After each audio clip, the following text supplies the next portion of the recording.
Good morning नम्रा।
Good morning Shashank, कैसे हो? ठीक हो अब?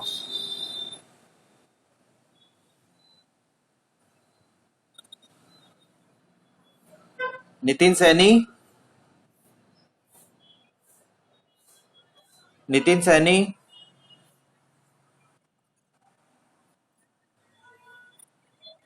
तुम्हारी ट्यूट टूट क्यों नहीं आई मेरे पास अभी तक?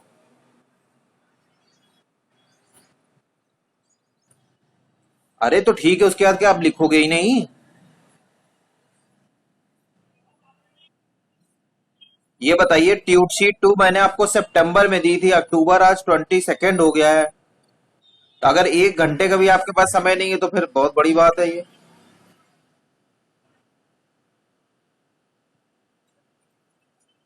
है? कब जमा करेंगे अब आप? आज सबमिट कर दीजिएगा जरूर से।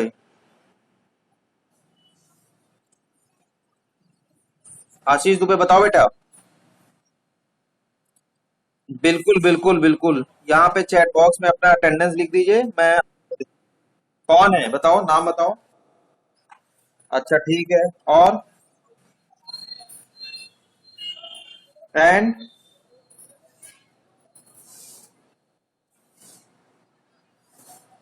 चैट बॉक्स में लिख दीजिए, चैट बॉक्स में अटेंडेंस लिख दीजिए।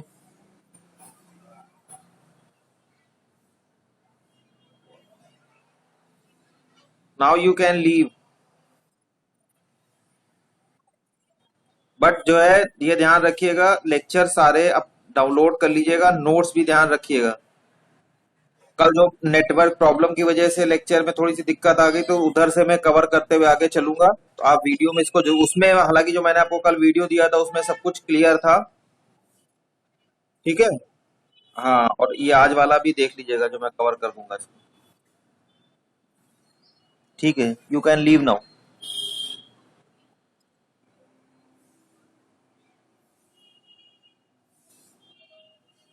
अमन राज, आज ठीक हो? आज रिपोर्ट जो है आपकी देखी है। देख लो, ये जितना दिन टाल ले उतने ही दिन तुम्हें दिक्कत हो रही है, क्योंकि हम तो डेट जो भी दे रहे हैं वो रिकॉर्डेड है। आप मोबाइल में दिखा दीजिए, मुझे लैपटॉप की जरूरत नहीं, आप मोबाइल में दिखा दीजिए मुझे। हाँ, मुझे रिपोर्ट ही तो देखनी है, आप मोबाइल में दिखाइए।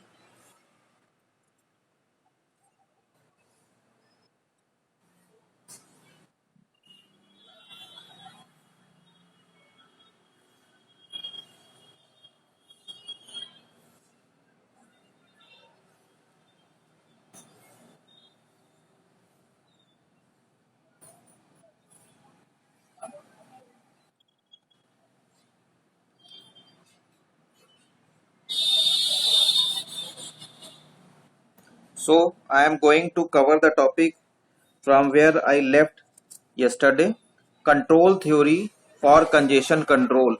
जहां पे आपको लग रहा था नेटवर्क की कुछ प्रॉब्लम थी, इसलिए मैं इसको दोबारा से कवर कर ले रहा हूं। Control theory for congestion control. So control tree comprises two solutions for congestion control. There were two solutions.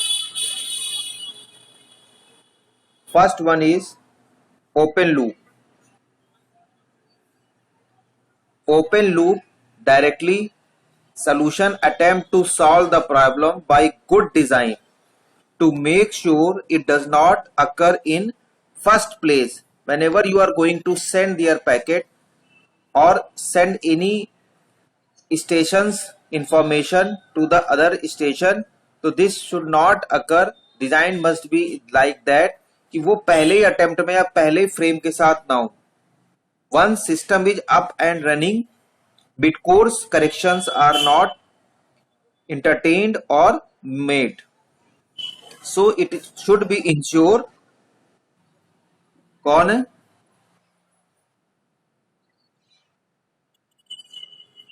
ठीक है, यहाँ पे अटेंडेंस लिखिए जाइए. कौन है? एक बार में बता दो, ऑलरेडी डिले हो रहा है. बताइए और कौन कौन है. यहाँ चैट बॉक्स में अटेंडेंस लिखिए. जिनकी अटेंडेंस यहाँ पे रहेगी, रिकॉर्डेड होगा, उन्हीं को ही हम एंटरटेन करेंगे. उनको बता दीजिए कि यहाँ पे आकर अटेंडेंस लिख दें चुपचाप, बिना किसी को. और कौन है इसके अलावा? तो ये सब कहाँ है?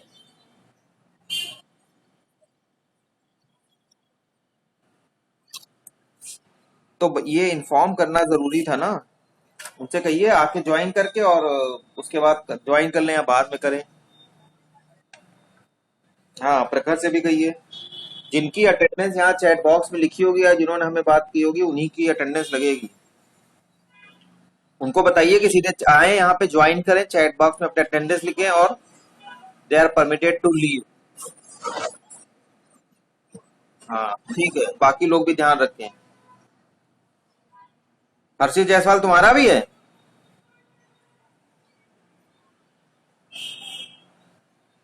सो while we are going to discuss about the open level solution, it attempts to solve the problem by first of all good design,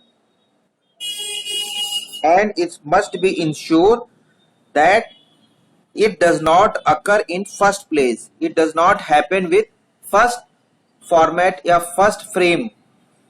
Once the system is up and running, mid course correction are not made. Tools for doing open loop control include when to accept new traffic, decide when to discard packet, and which ones, also making a proper scheduling decision at various points into the network. So all of these have in common the fact they are make decision without regard the current state of networks. So open loop, it is good for avoid congestion control to a large extent. Next come to the second, closed loop.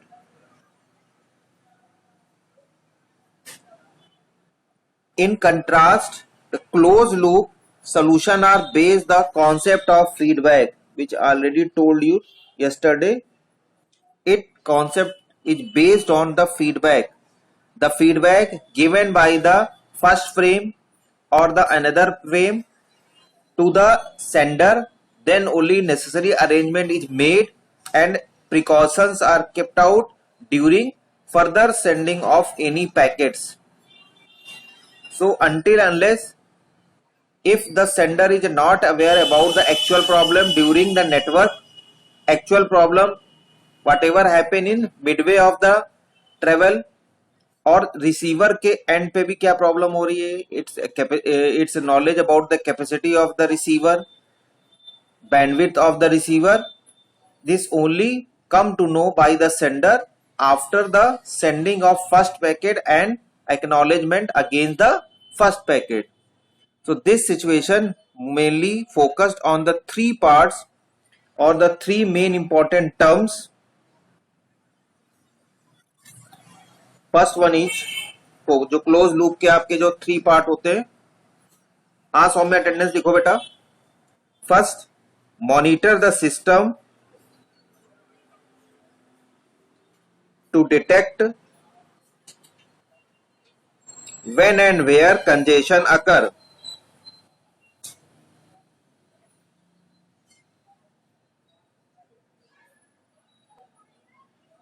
Second important part, the point, pass this information means where congestion occur, the point from where the congestion occur. So pass this information to place where action can be taken.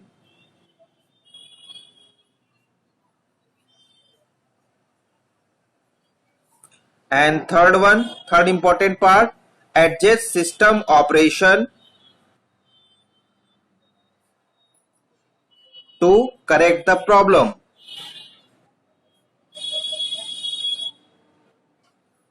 So these three parts is necessary during closed loop, and based on the feedback of 1 or 2 frame which is sent by the sender or station A, as soon as he accept the acknowledgement of sent frame, then only he is capable to take decision or necessary action.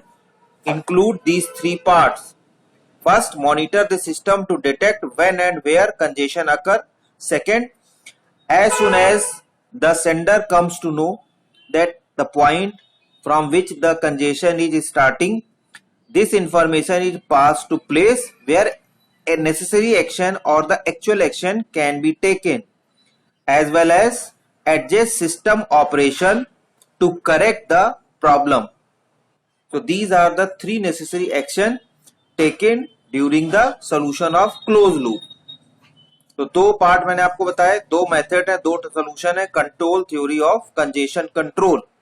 However, there are some general policies for congestion control known as congestion prevention policies. So the layer which is responsible for sending frame from sender to receiver or from station A to station, these are the layer: data link layer, network layer and transport layer. All these three layers are capable to send or the main role play during the sending of information from source to destination. तीनों का ही काम है end to end delivery, but there is slight difference between these three layers of working. I already told in the responsibilities of OSI layer. So first of all, I am going to discuss about data link layer. सभी की general policies हैं और सभी में ये workout होती हैं. तो इनकी जो मेन पॉसिबिलिटी जो पॉलिसी है या पॉसिबिलिटीज होती हैं to prevent the congestion. First one, retransmission of policy. Retransmission policy. So whenever data link layer come to know that their sent packet is not successfully received by the receiver, or there is some space problem, capacity problem in the term of bandwidth or network resources, then it retransmit the sent packet which is not successfully received by the receiver.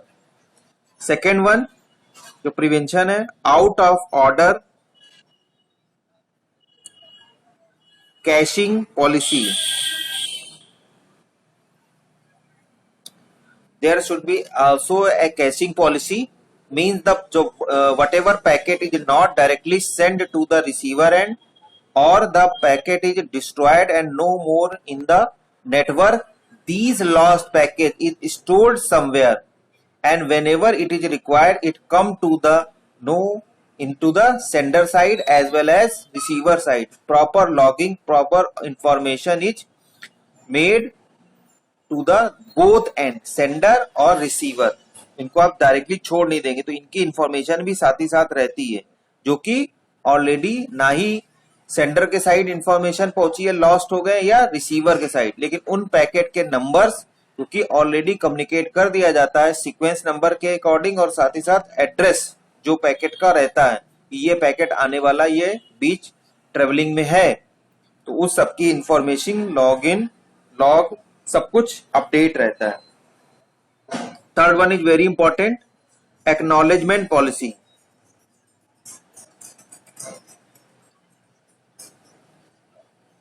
To prevent the congestion, acknowledgement policy is very helpful.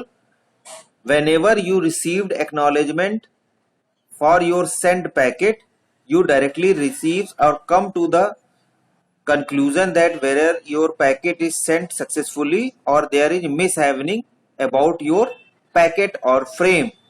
So acknowledgement is necessary, important key term during the information sharing or the packet sharing.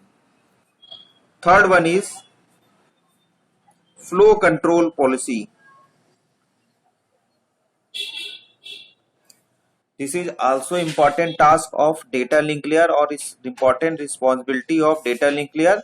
There are a lot of mechanism and the algorithm to control the flow of packets to avoid the congestion.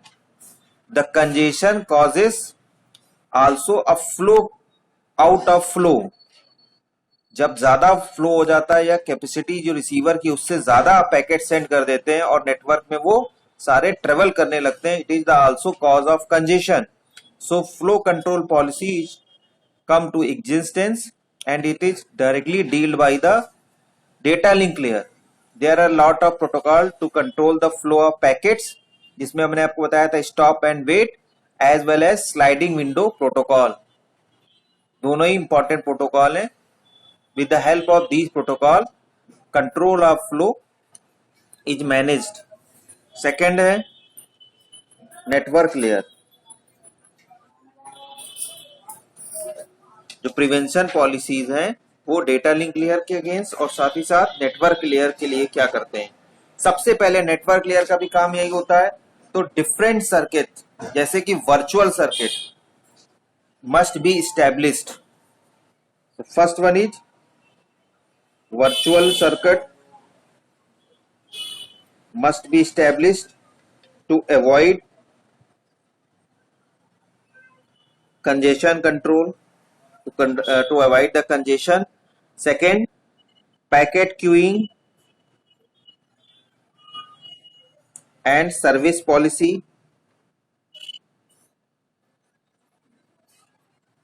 All the packets travel in a manner like queue and the services also provided by the receiver end from the midway or during the traveling of the packet, as well as sender is also responsible to take care of the packet which is sent from their end. Third one is packet discard policy.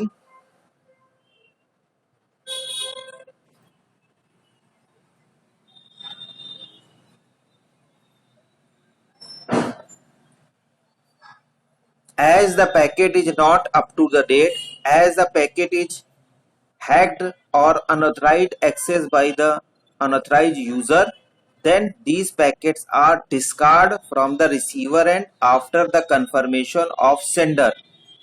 दोनों की mutual understanding के साथ वो packet discard कर जाते हैं and retransmission of packet is carried out. So packet discard policy is also happened with the mutual understanding of both sender and receiver. ये नहीं कि जो खराब पैकेट मिल गया है या जो लॉस्ट पैकेट मिला या कुछ ऐसा अननोन पैकेट मिला, क्योंकि कुछ पैकेट्स ऐसे होते हैं जो कि ट्रेवल करते रहते हैं, रास्ते में कहीं वो लॉस्ट हो जाते हैं और फाइनली जाकर के किसी भी रिसीवर एंड पे जाकर के वो एक्सेप्ट हो जाते हैं या एक्सेप्ट कर लिए जाते हैं. और बाद में जब उनको मैच किया जाता है तो पता चलता है कि these packets are not authenticated और not related whatever packet is send by the actual sender. वो ऑलरेडी ऑफन पैकेट या लॉस्ट पैकेट्स हैं, उनको डायरेक्टली डिस्कार्ड कर दिया जाता है. Fourth one is important, routing algorithm.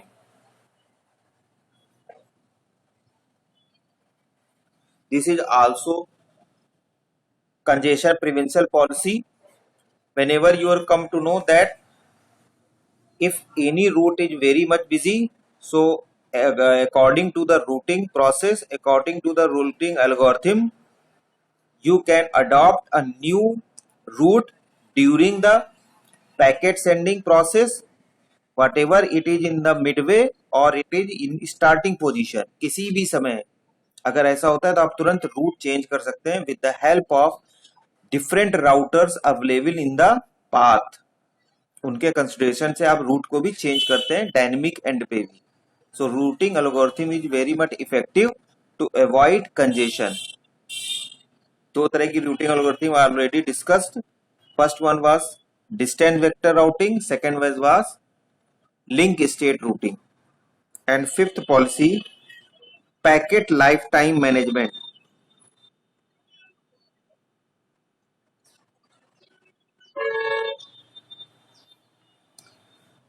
When all the packet is received by the receiver successfully, it is the responsibility of the receiver to kept safely to all the packets during the lifetime of their packets. It is its moral responsibility. Sender is not responsible for the future safeness of these sent packets. It is only responsibility of receiver end, and is also helpful to avoid the congestion.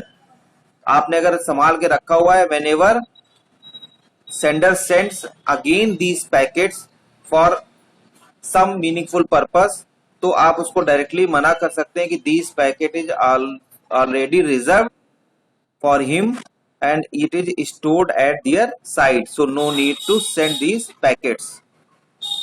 Next come to the third layer. This is transport layer. Transport layer is also responsible to end-to-end delivery. तीनों की तरह की जो end-to-end delivery जो layers करती हैं, इन सब में मैंने आपको डिफरेंस ऑलरेडी बता के रखा हुआ है कि तीनों में डिफरेंस क्या होता है. लेकिन तीनों ही प्रोटोकॉल, तीनों ही जो लेयर्स होती हैं वो डिलीवरी में डील करती हैं. इसीलिए इन तीनों की मॉरल रिस्पॉन्सिबिलिटी है लेयर की कि कंजेशन को ज्यादा से ज्यादा अवॉइड किया जा सके. ठीक है. ट्रांसपोर्ट लेयर की पहली जो पॉलिसी है वो रीट्रांसमिशन पॉलिसी है. ट्रांसपोर्ट लेयर की most of the policy same as data link layer. तो same policy retransmission policy is also handled by the transport layer. Second, out of order caching, ये policy भी also deal by transport layer. Third one is acknowledgement policy.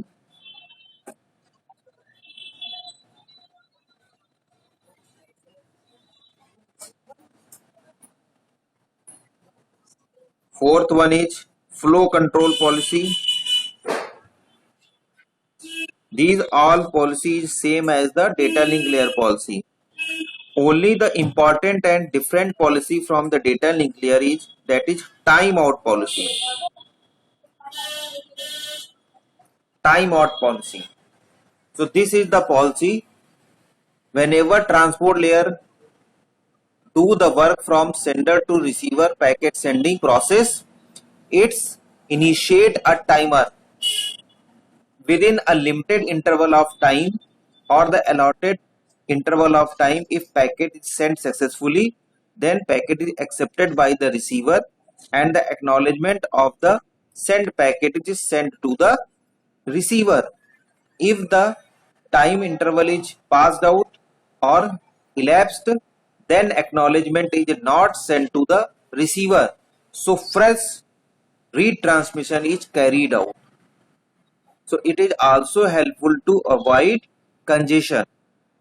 क्योंकि वो packet जैसे हो गया उस interval time में वो पैकेट नहीं पहुंच पाया, देर से पहुंचा और उसका एक्नॉलेजमेंट भी नहीं जाएगा. साथ ही साथ वो it is moral responsibility of transport layer to resend that packet.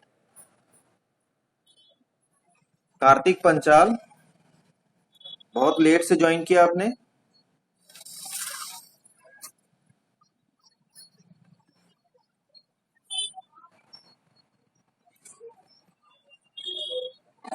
So this is the basic of congestion prevention policies. अब इसमें से आप देख लीजिए कोई भी पॉइंट अगर आपको ना समझ में आए, किसी भी लेयर की रिस्पॉन्सिबिलिटी ना समझ में आई हो तो पूछ लीजिए, एक बार देख लीजिए। काजल वर्मा,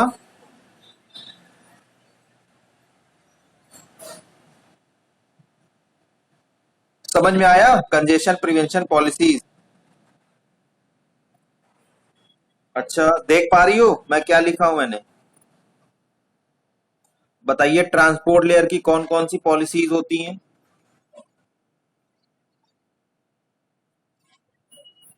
हाँ।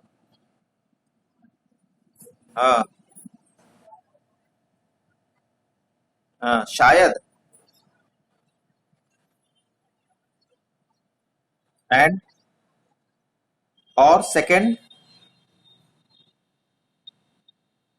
Out of order caching policy. क्या होता है ये?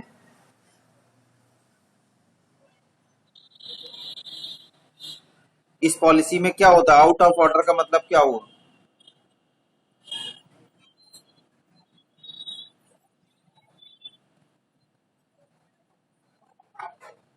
आउट ऑफ ऑर्डर का मतलब क्या हुआ बेटे?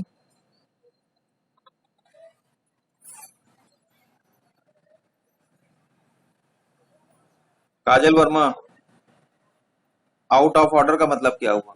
चुप रहने से थोड़ी ना हो जाएगा।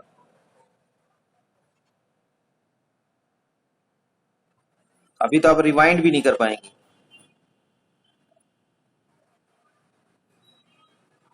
आउट ऑफ ऑर्डर से क्या समझते हैं?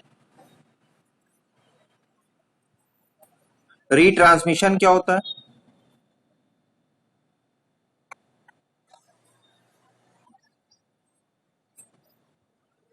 Retransmission.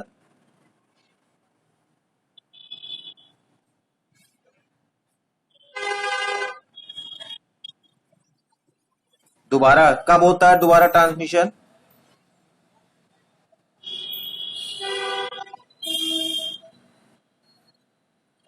State the condition when retransmission is carried out.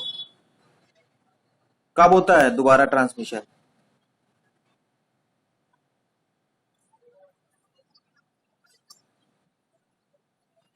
हो जाता होगा। अच्छा, एक बार एंड हो जाता है दोबारा हो जाता है। मतलब जो है जैसे, भले ही वो सक्सेसफुल हो या ना हो इससे कोई मतलब नहीं है, रीट्रांसमिशन हमेशा होना होना है। तो ये कौन बताएगा?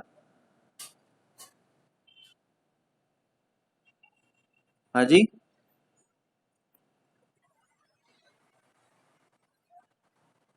अंशुमान।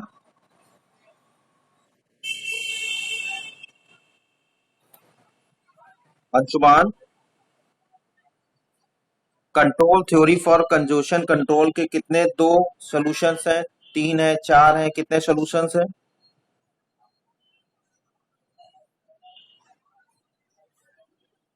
कौन कौन से हैं? क्या हुआ, तुम्हारी तबीयत सही नहीं क्या? क्या है? ओपन क्लोज नहीं, open loop and close loop. And what is the concept of open loop?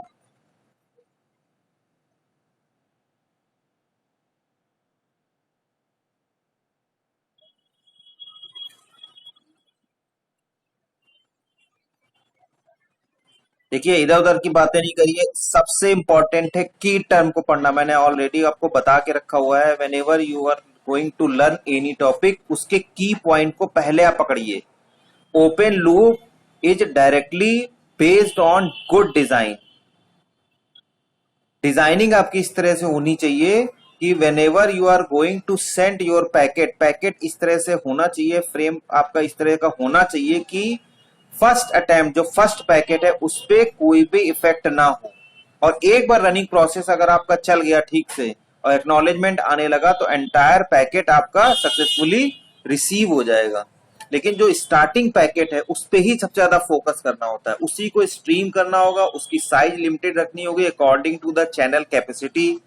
और साथ ही साथ जो आपको टाइम इंटरवल अलॉट हुआ है उसी इंटरवल टाइम में ही आपको पैकेट सेंड करना है। So open loop is basically based on good design.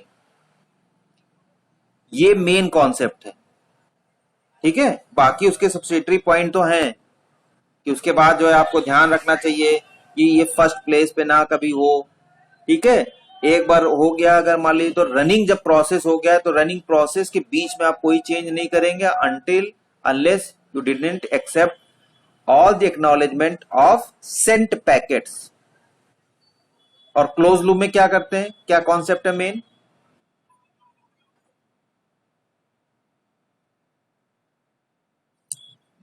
फिर आपने इधर उधर कहानी बताई।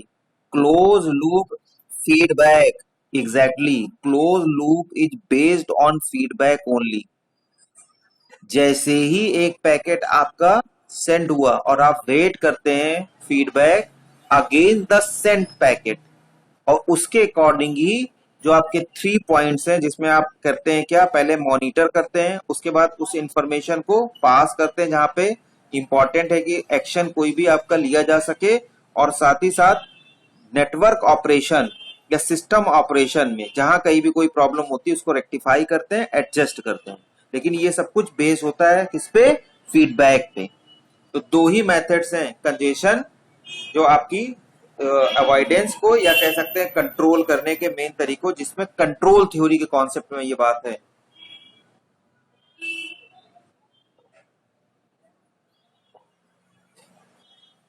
ठीक है अंशुमान, कॉन्सेप्ट समझिए, मेन कॉन्सेप्ट समझना जरूरी है। Next come to the congestion. अभी तक हम लोग कंजेशन कंट्रोल की बात कर रहे थे, congestion avoidance.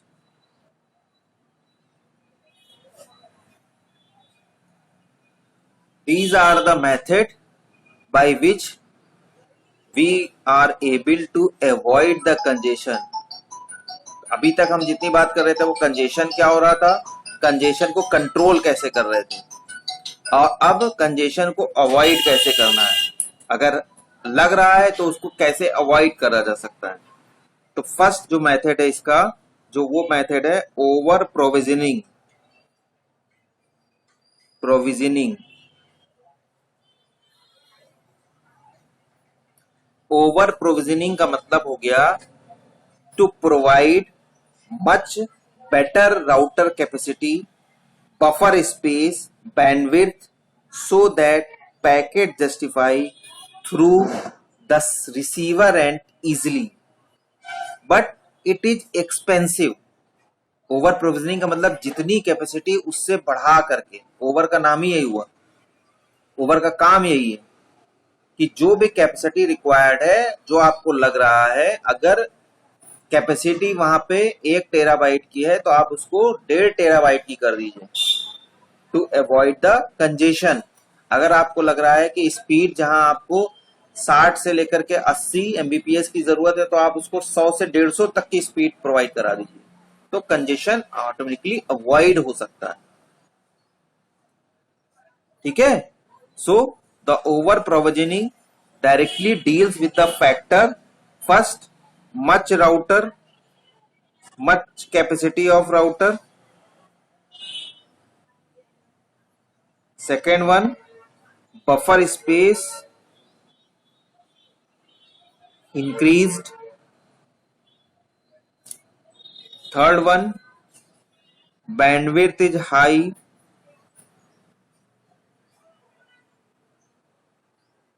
so that your packet is easily travel to the receiver end.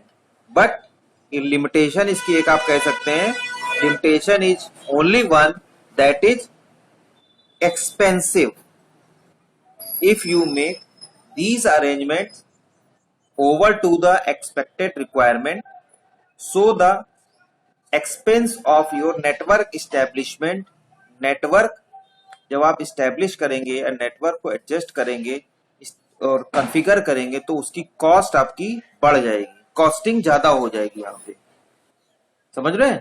तो इसके थ्रू आप लेकिन कंजेशन को अवॉइड कर पाएंगे। So it is helpful whenever it is necessary to send the packet which is very sophisticated, very much important.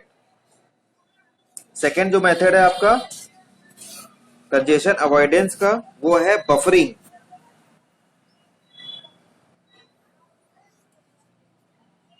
Second one is buffering.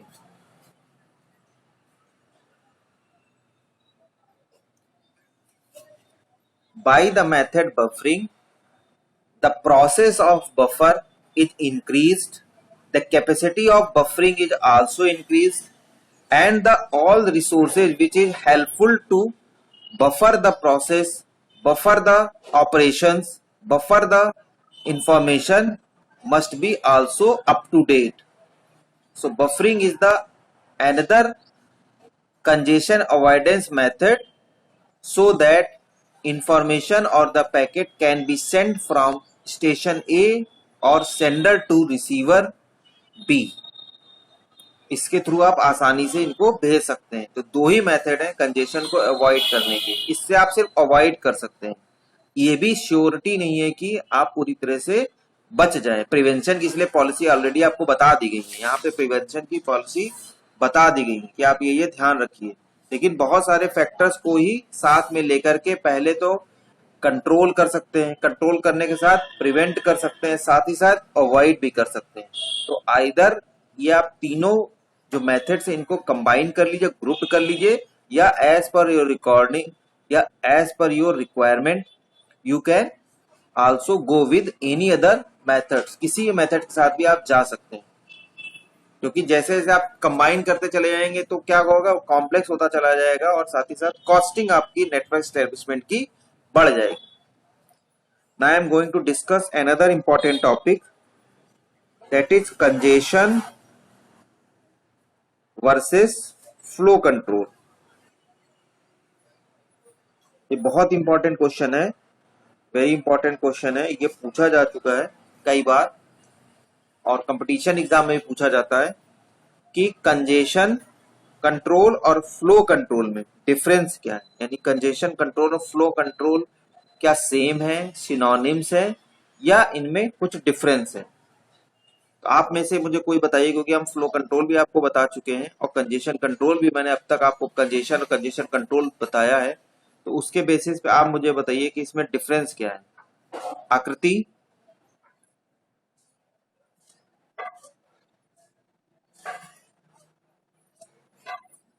हाँ बताइए। Congestion और फ्लो दो आपके टेक्निकल टर्म है, congestion control and flow control में actual difference क्या है, या दोनों सिनोनिम्स हैं? Tell me with the help of example.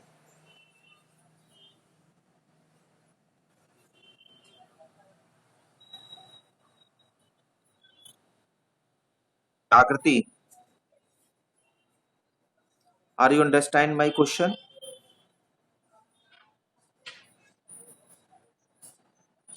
आकृति,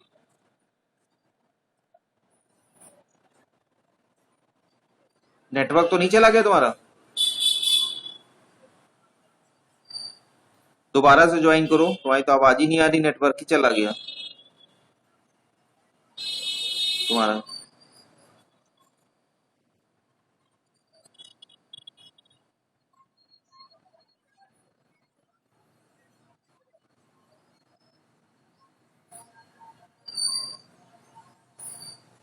काजल गुप्ता, नेटवर्क आ रहा है ना? हमने कहा पहले क्वेश्चन पूछ लें। हाँ अब बताइए, कंजेशन कंट्रोल और फ्लो कंट्रोल में डिफरेंस क्या है, या डिफरेंस है भी कि नहीं है, या दोनों सिनोनिम्स हैं, एक ही टर्म है?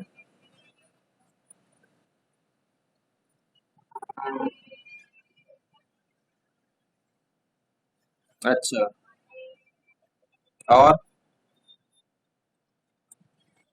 मतलब आपके हिसाब से डिफरेंस है। वेरी गुड, और बहुत सही आंसर दिया है। दूसरा इंपॉर्टेंट पॉइंट,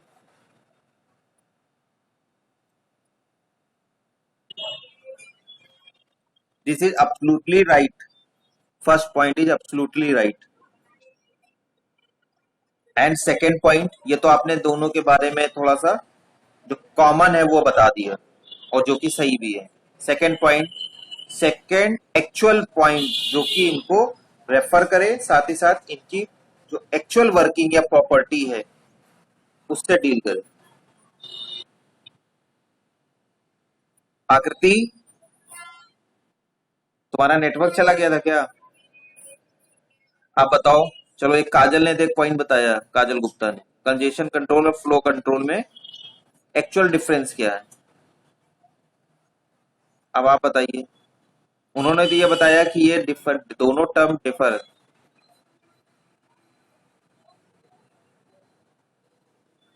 जल्दी बताइए, टाइम वेस्ट नहीं करिए। अगर आता है तो बताइए, नहीं आता है तो बताइए, शर्म वहां पे कोई वो नहीं है, लेकिन चुप रह के टाइम वेस्ट मत करिए।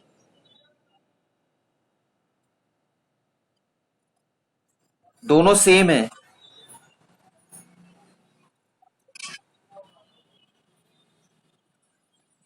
बस यही बताइए, और क्या है उसमें। आयुष,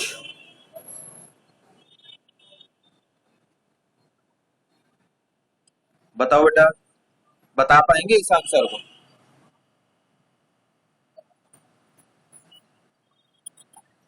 वो तो बता दिया, वो बता दिया, वो बता दिया, इसके अलावा अब इनके मेन फंक्शनलिटी पे भी तो आ जाइए।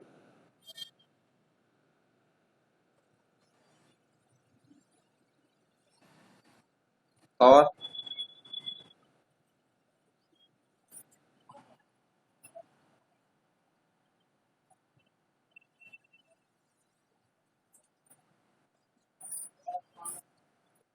कोशिका,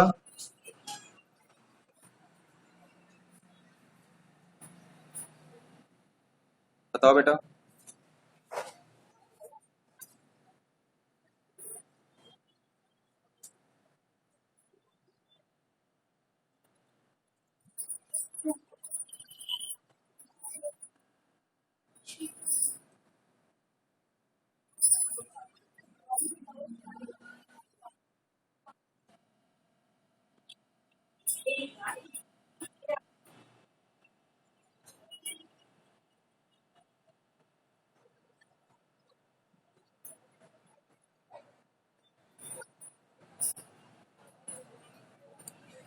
ठीक है कोशिका। देखिए, हाँ हाँ, बताओ। हाँ बताओ बताओ।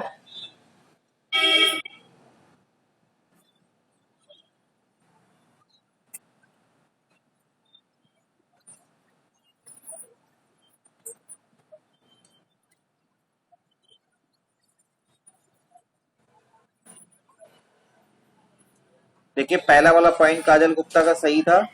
दूसरा पॉइंट आपका थोड़ा सा सही है।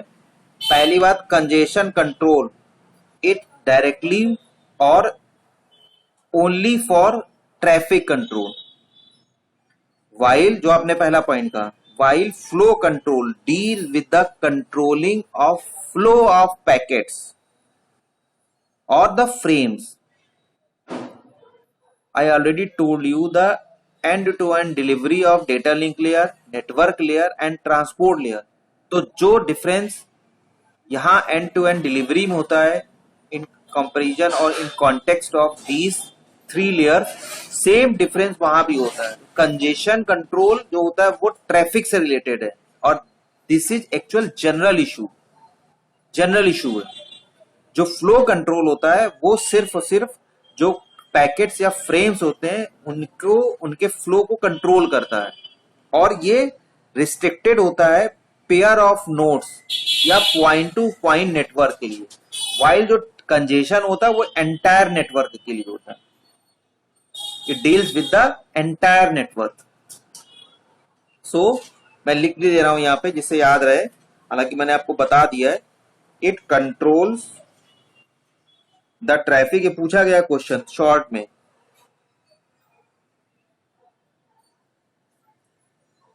Of network and it is general issue.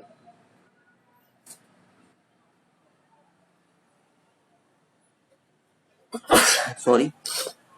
While flow control deals with controlling flow of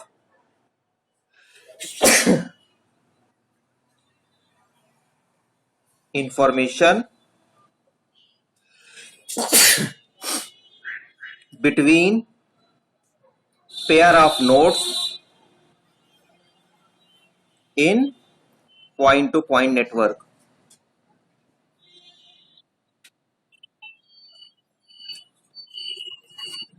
ठीक है, ये दोनों में बेसिक डिफरेंस है।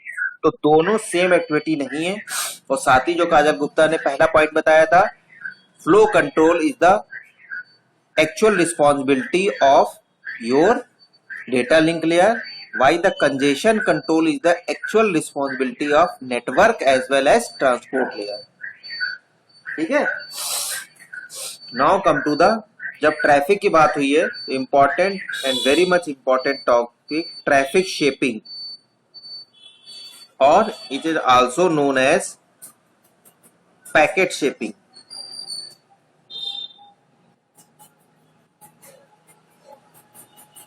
ट्रैफिक शेपिंग और द पैकेट शेपिंग।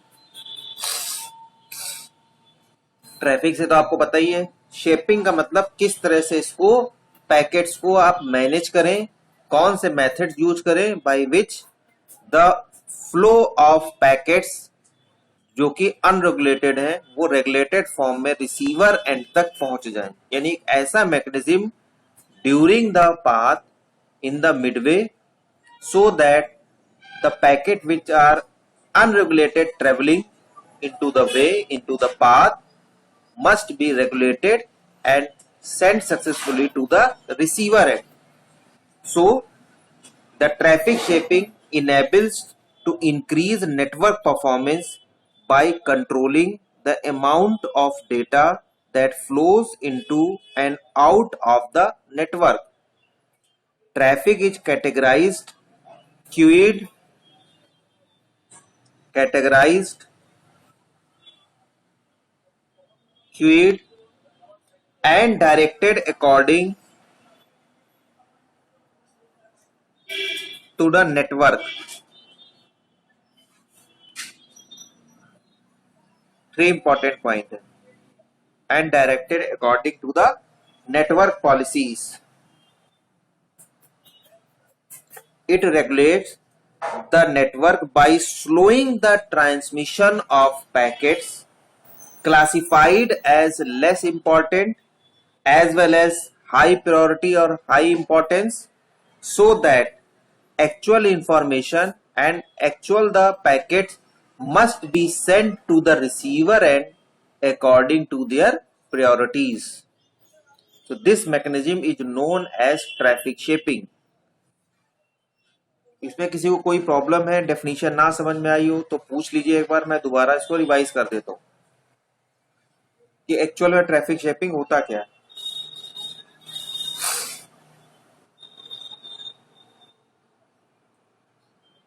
अभिनव,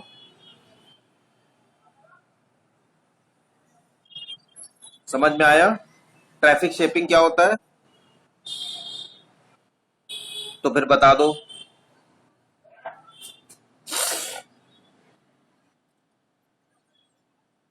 जल्दी बताओ, ये ना कहना नेटवर्क खराब हो गया, हमारा टाइम वेस्ट नहीं करो। अगर समझ में आया तो बता दो। तो फिर यस सर क्यों बोला? अच्छे से समझने के लिए तो बात हो रही है। सूरज चौबे,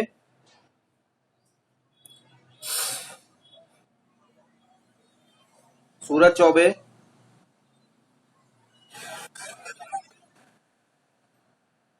तुम्हारा कोई टेस्ट टेस्ट तो नहीं है?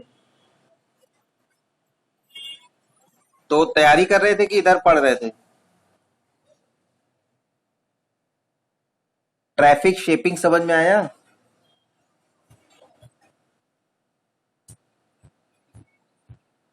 उसके बाद नहीं पढ़ा? चलिए आप उधर देखिए, हम अभी और पूछते नहीं तो दोबारा बताते हैं। प्रज्ञा,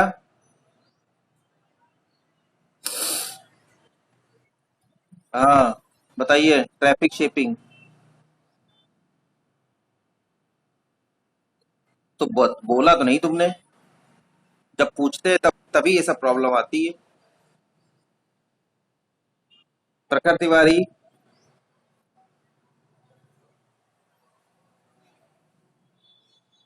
प्रखर तिवारी,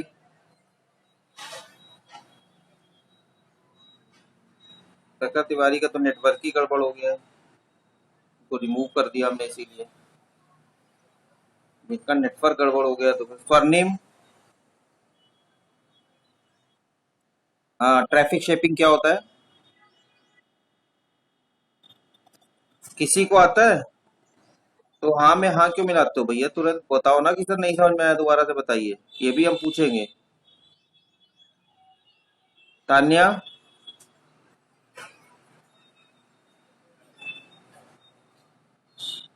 नहीं आता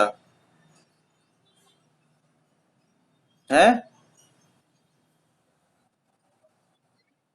अ, यशी,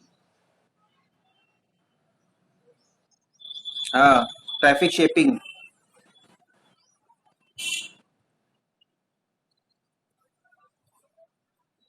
कंजेशन मैनेजमेंट तो हो चुका है, traffic shaping to control the traffic, traffic shaping is the actual mechanism by which you can regulate the unregulated packets।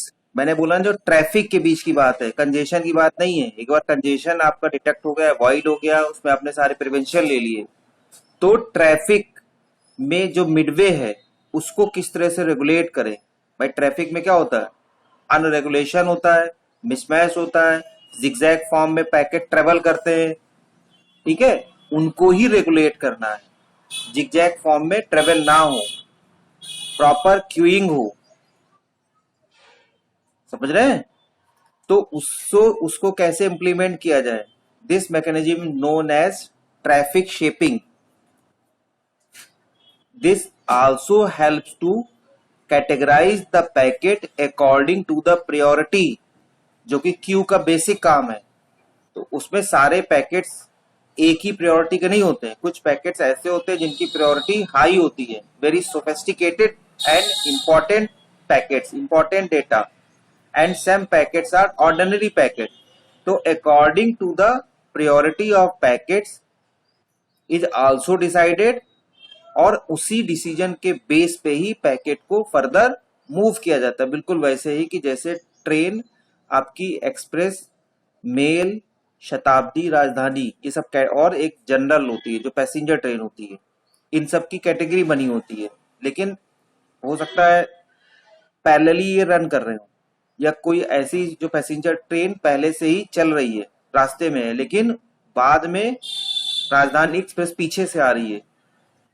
As the priority of Rajdhani Express is more than the passenger train, the passenger train is stopped in some halt or any small station, and the Rajdhani Express is passed out without any,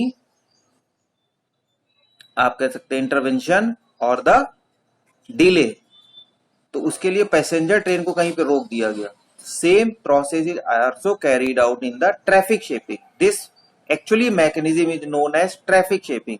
हमने छोटे से station पे कहीं पे भी या halt पे भी, जहां पे भी सिग्नल है वहां पे ट्रेन को खड़ा कर दिया। और कभी कभी आप देखते हैं कि मेन लाइन की वजह, अगर ट्रेन जो आपकी पैसेंजर वो मेन लाइन पे भी है, तब भी लूप लाइन से उस ट्रेन को पास किया जाता है और फिर जाकर के वो आगे मेन लाइन पे चली जाती है। तो this mechanism, this method is known as traffic shaping, क्योंकि यहां पे आपने प्रायोरिटी सेट कर दी। अब समझ में आया? जो लोग कह रहे थे नहीं समझ में आया, प्रज्ञा त्रिपाठी, हाँ, तो अगर नहीं आता है कोई भी कॉन्सेप्ट तो वहां पे चुपचाप बैठने की जरूरत नहीं है। उससे बेहतर होगा कि एक बार पूछ लिया जाए, तो आपका भी टाइम वेस्ट होगा नहीं होगा और हमारा भी टाइम वेस्ट नहीं। ट्रैफिक शेपिंग का मतलब ही यही हुआ। जो कंजेशन है वो पूरे नेटवर्क की बात हो रही है, सेंडर से लेकर रिसीवर तक की। यहाँ पे हमें पैकेट्स का जो फ्लो है या पैकेट्स का जो ट्रेवलिंग है उनको रेगुलेट करना है with the help of categorization, queuing and also network policies के, जो भी आप ऑलरेडी आपने स्टैब्लिश किए with the help of protocol। So there are two methods for traffic shaping या पैकेट शेपिंग, दोनों एक ही चीज है। First one is leaky bucket algorithm and second one is token bucket algorithm.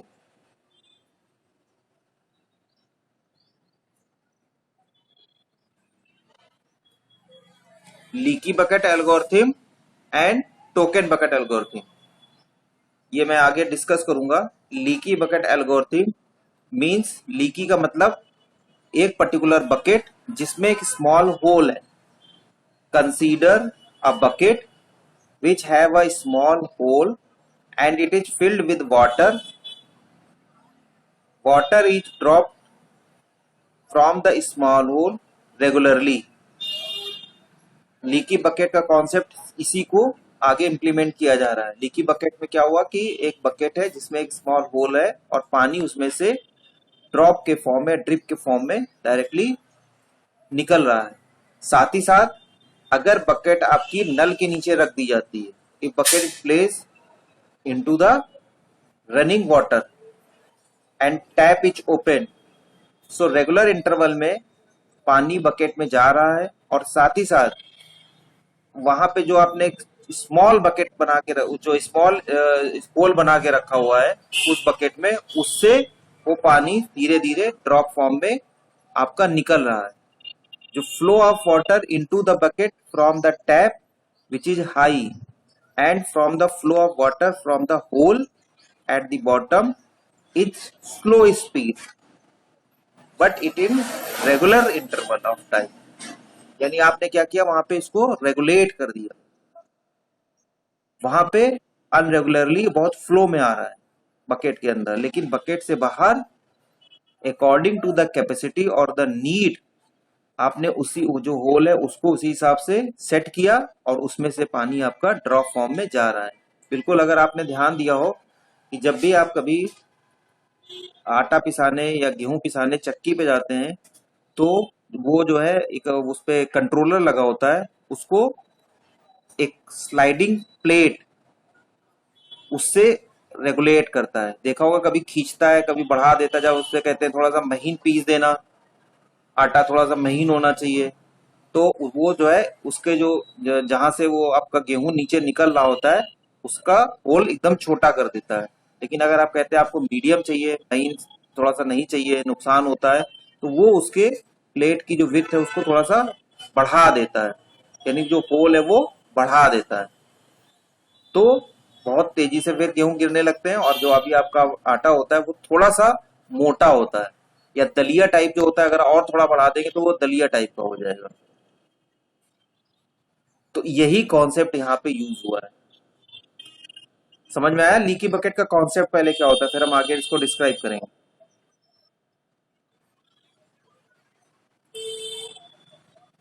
नम्रा, समझ में आया कॉन्सेप्ट, समझ में आया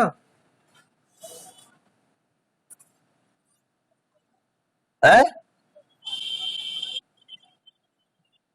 अच्छा, लीकी बकेट तुम्हें समझ में नहीं आया अभी?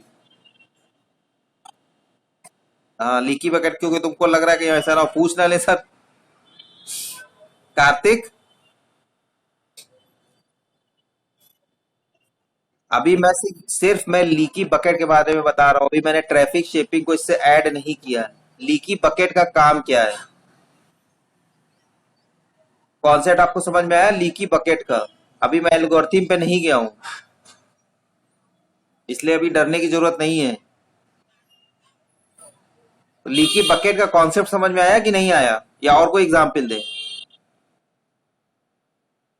एक और एग्जाम्पल दे दे. अब इसके लिए तो तुमको जो है अपनी बाल्टी में छेद करना पड़ेगा, है आयुषी?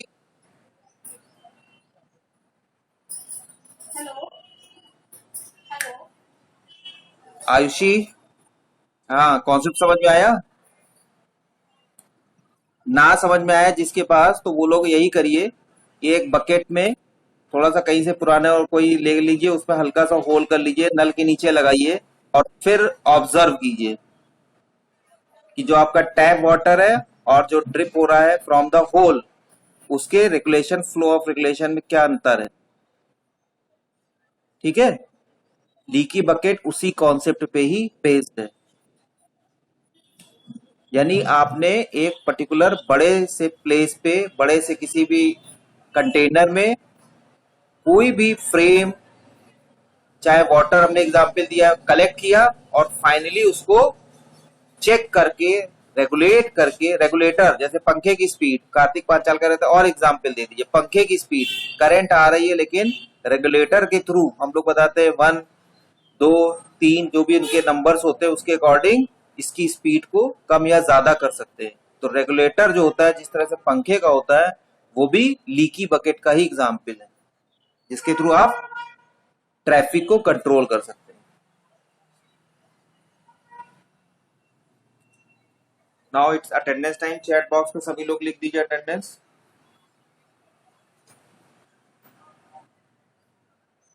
और पढ़ना शुरू कर दीजिए।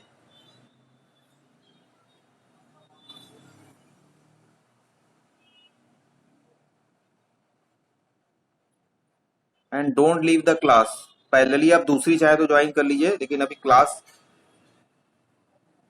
छोड़िएगा नहीं।